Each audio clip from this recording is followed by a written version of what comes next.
पत्थरबाजी क्यों होती है और दिल्ली के चुनाव को लेकर मानक गुप्ता ने असदुद्दीन ओवैसी से बड़े तीखे सवाल पूछे हैं, जिनके जवाब में असदुद्दीन ओवैसी ने ऐसे जवाब दिए कि आखिरकार मानक गुप्ता मुंह ताकते रह गए। आपको बता दें कि ये पहली बार नहीं हुआ है जब असदुद्दीन ओवैसी किसी टीवी चैनल के मंच को साझा करने पहुंचे हैं। अब से पहले भी कई बार वो इस तरह के बड़े बड़े मंच साझा कर चुके हैं, लेकिन इस बार फिर न्यूज 24 के मंथन के नाम से चला और इसमें लगातार कई तरह के नेता आए, कई पार्टियों के, कई दलों के नेता आए।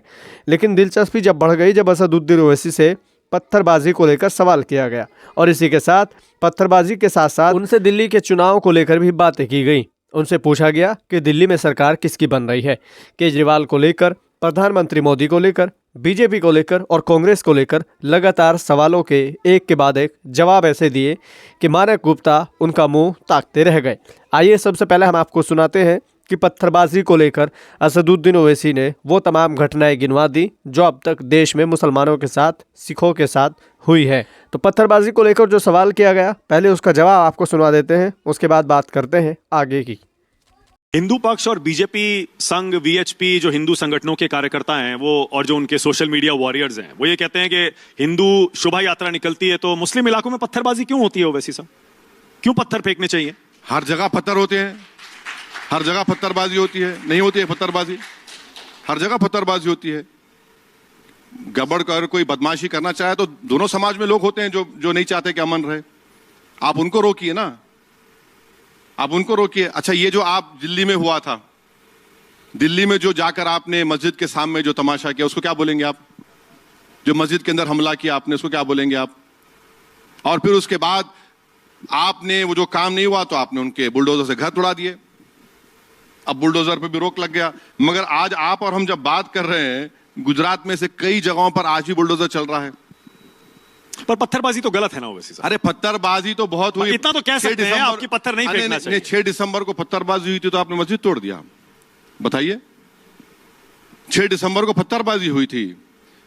दिल्ली के सड़कों पर सिखों ने पत्थर फेंका था तो आपने पूरों का उनका जेनोसाइड कर दिया। मुंबई की सड़कों पर पत्थरबाजी हुई थी जो आपने श्री कृष्णा कमीशन को कहना पड़ा। क्या कहना पड़ा वो आप जानते हैं। क्लीन चिट नहीं, क्लीन चिट नहीं दे रहा हूं मैं, आपको कह रहा हूं कि हाशिमपुरा पत्थरबाजी से हुआ, ले जाकर आपने 35 मुसलमानों को नदी के किनारे गोली मार के फेंक दिया। दिल्ली का मैसेकर किसकी स्पीच से हुआ था? कौन से उस वक्त बीजेपी के लीडर से?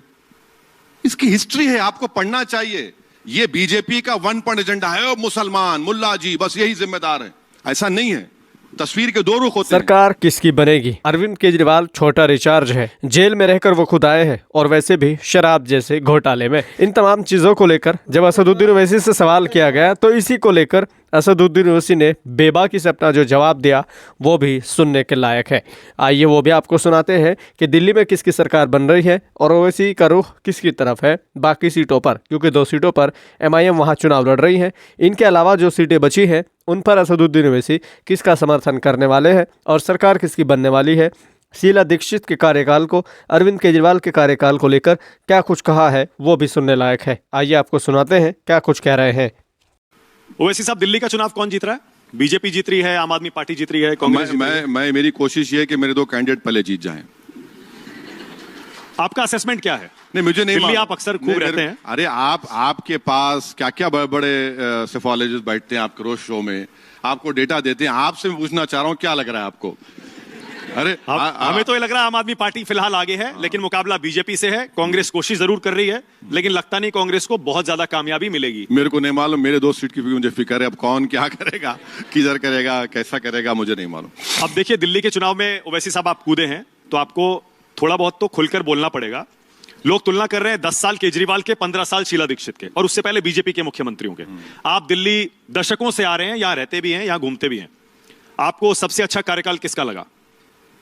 देखिए, केजरीवाल जो है ना, ये छोटा रिचार्ज है और ये इनकी पैदाइश हुई है। यहाँ पर एक इंस्टीट्यूट है, वहां पर उनको पैदा किया गया था। ये लैब ग्रोन है। ये आजकल लैब ग्रोन डायमंड होता है, तो ये वहां से उनकी पैदाइश हुई है और ये कंप्लीट हिंदुत्व आइडियोलॉजी को मानने वाले हैं। जब दिल्ली में जेनोसाइड हो रहा था, दंगे हो रहे थे, तो ठीक है, लॉ एंड ऑर्डर उनके पास नहीं है। वो कहां जाकर बैठे थे?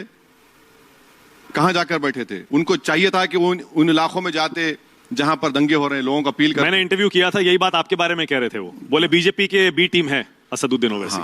आ गए दिल्ली के चुनाव में हिंदू मुस्लिम करवाने, बीजेपी को फायदा पहुंचा। अरे तू 6 महीने जेल में रह के आया, किसको बोल रहा है? वो भी शराब के मामले में है।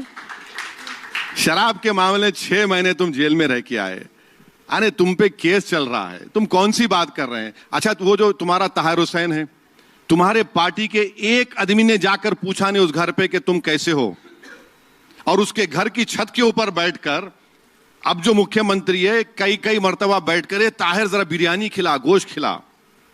जब ताहिर हुसैन तुम अच्छा दिखा, ओखला में कभी चलिए हमारे साथ, ओखला और मुस्तफाबाद, सीलमपुर मेरे साथ चलिए, चल के मुस्लिम इलाकों में देखिए कितने क्लिनिक हैं, कितने स्कूल हैं, कितने अस्पताल हैं, क्या बकवास है। अगर आपको दिल्ली में माउंट एवरेस्ट देखना है ना कचरे का, ओखला आ जाइए। ओखला में है माउंट एवरेस्ट कचरे का। ये इनकी देन है, ये इनकी देन है कि लोग जेल में हैं। आप क्या बात कर रहे हैं? ये सब दिखावा एक है। बी टीम सी टीम बोल रहे हैं। गुजरात को तुम जाके लड़े इलेक्शन, यहां पर पार्लियामेंट के इलेक्शन में तुम एक सीट नहीं जीत सके। क्यों नहीं जीत पाए भाई? तुम क्या डील कर लिए थे कि मैं तुम्हारी चाय पी लूंगा और तुम मुझे माफ कर दो?